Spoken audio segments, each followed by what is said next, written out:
हरियाणा भाजपा ने लोकसभा चुनाव के लिए प्रत्याशियों का पैनल तैयार कर लिया है।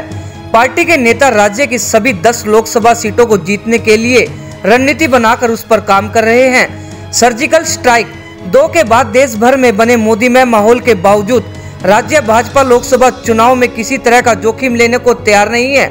पार्टी के रणनीतिकार पूरे दमखम के साथ राज्य की सभी 10 लोकसभा सीट जीतने के लिए समय रहते ही चुनावी रणनीति को अंजाम दे रहे हैं।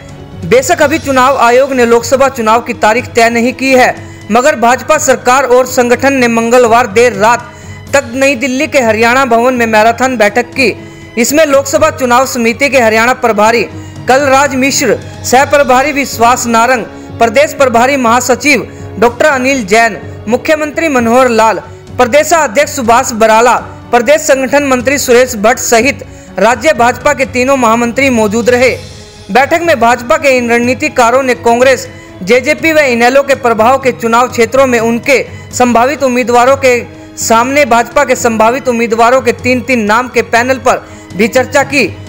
ये पैनल इसलिए भी तैयार किए गए हैं कि दूसरे दलों के उम्मीदवारों के नाम सामने आने के बाद भाजपा अपनी जीत को ध्यान में रखते हुए प्रत्याशी बदलने का विकल्प भी स्टैंड बाई रखना चाहती है।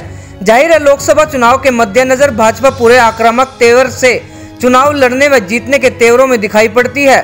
जातिगत व क्षेत्रीय समीकरण की गणना करते हुए यह माना जा रहा है कि इस बार भाजपा प्रदेश को 2 आरक्षित सीटों में से 1 महिला तथा अन्य 8 में से 2 जाट, 1 गुज्जर, 1 पंजाबी, 1 अहीर, 1 ब्राह्मण सहित 1 पिछड़े वर्ग के नेता को मैदान में उतारने पर विचार किया जा रहा है।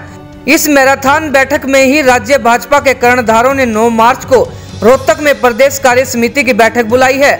यूं तो सामान्य तौर पर प्रदेश कार्य समिति में 350 कार्यकर्ता और नेता अपेक्षित रहते हैं, मगर इस बार लोकसभा चुनाव के मद्देनजर यह संख्या 500 तक की जा सकती है।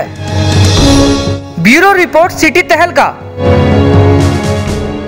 Subscribe now, then press bell icon. Never miss an update.